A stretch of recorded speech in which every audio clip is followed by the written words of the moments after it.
Hi everyone. I wish I could be there with you today. I'm Annie Sprinkle and I'm sending all my love from San Francisco. And I've written a little poem homage and ode to my friend Queen Adrena I'd like to share. Back in the 1970s, I met Queen Adrena. There was nobody cooler and nobody meaner. We were both pro doms back in the day. Kinky people would pay us to play. The Queen was an incomparable treasure. She wore baby blue eyeshadow, fur, and black leather. No kink or fetish was too taboo. Even yours she would happily do. Queen Adrena was big and tall. At her feet, grown men would fall.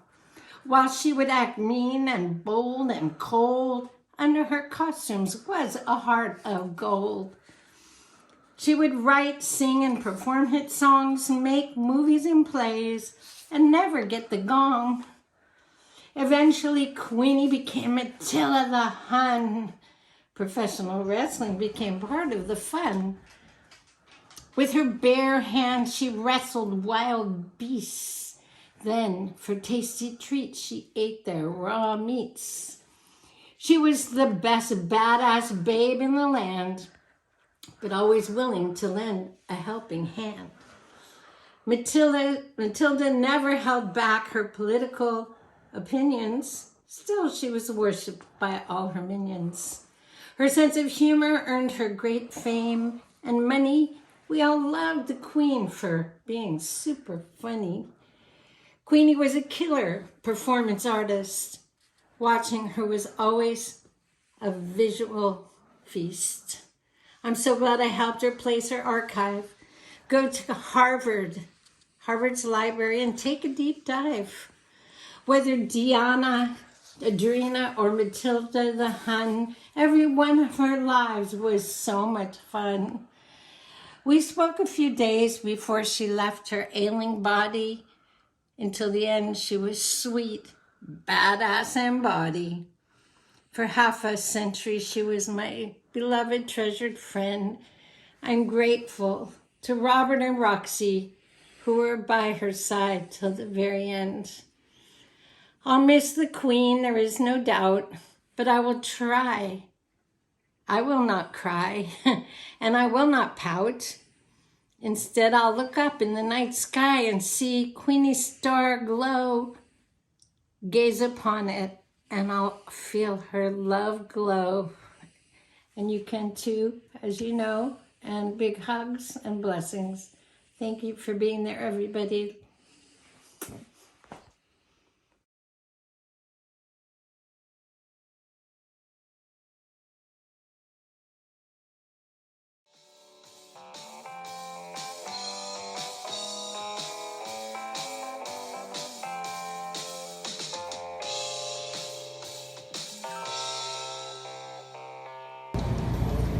This is Matilda signing the boots for Shawn Campbell. Look at that. Queenie. Because you went by Queenie. Big Dee Booher. Very cool. I wrote Big D. I love it. Shawn's going to love these. He's got a special place for them.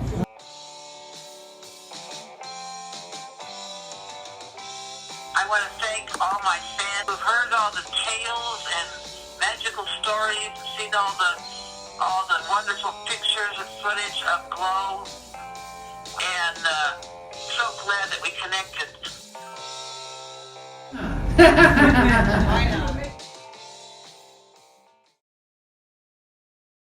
Hi, I'm Debi. I'd like to say a couple things about my good friend Queenie. May she rest in peace. I've known Queenie for about 40 years. We go way back. She was my roommate in G.L.O.W. She actually got me a job with G.L.O.W. We did a couple of movies together. We've done a couple TV shows together. She was larger than life. She was everybody that knew her loved her. I just hope she's happy now. She's with her poopsie, and I'm gonna miss her a lot. The world has lost a huge legend. She was a great friend, and I'll miss her a lot. Rest in peace, Queenie. I love you.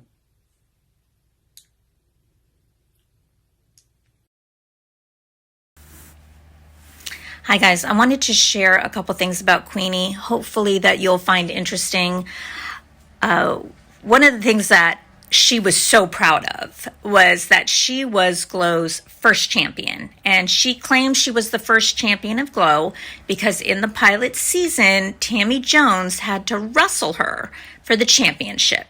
So as far as I'm concerned, and I'm sure you as well, she was G.L.O.'s very first champion. So that is something she's very proud of. And then I want to tell you a little bit about who she was as a person. See, as a person, her heart was even bigger than who she was as a personality. When we were in Philadelphia on tour, she was so kind to embrace my family. My Aunt Mary Ellen and my cousin Christina came down. They brought Philly cheesesteaks for everybody. And Queenie took a picture with them, and I love it and I cherish it. And my dad was also down there, and he got a picture with Queenie, and he absolutely loves it because she put him in her knocker blocker thing that she did, and oh my God, he loved it. Also, what she did is she went above and beyond because my Aunt Mary Ellen is married to my Uncle Carlo, who was a state champion in wrestling in Jersey, and he's in the Jersey Hall of Fame for wrestling. She sent him a signed 8x10 from one wrestler to another, and he cherishes that. I mean, he just thought that she was such a classy woman for doing that. And one of the things that I want to share with you too is that not only was she a classy woman, but she was also a girl. I mean, such a girl. I know behind the facade, right, of this giant, of this woman who wrestled bears, of this woman who, was fearless, right? And she was breaking down barriers long before any of us could even imagine what it would be like stepping in the square circle. She was already living it, from mud wrestling to, read her memoir. It will blow your mind. But behind all that, she was such a girl. She had feelings. She got scared. She giggled. She was as much of a girl as anybody behind this big persona. And I just wanted to share that with you guys because I thought you would find it interesting. I'll talk to you later. Love you.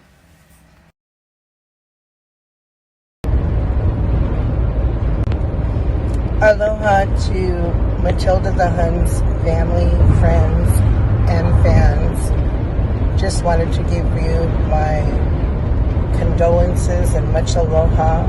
I started working with Matilda in 1985 with G.L.O. as one of the original 12 G.L.O. girls, and it was such a pleasure working with her. She was the leader of the bad girls, so we always had a good time.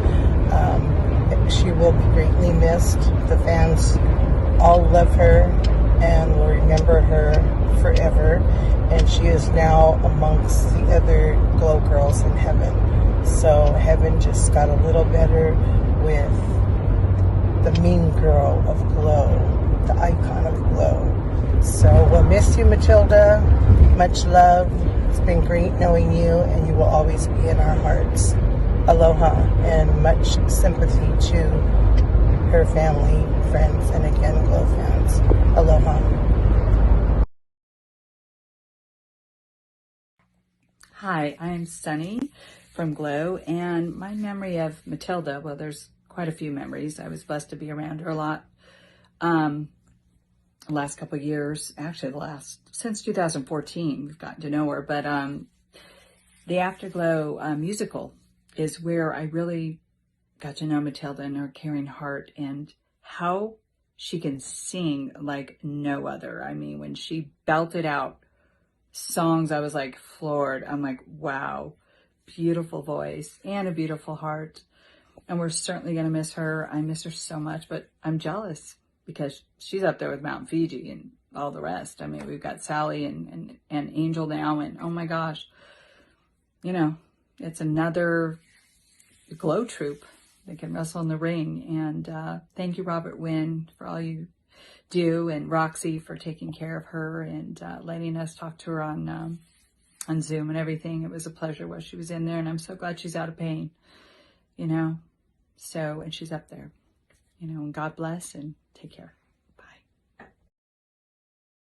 Okay, this is probably about the 9th take, because every time I go back and I see the video, it's like, well, what about that? Because there were so many good times that I had with Matilda.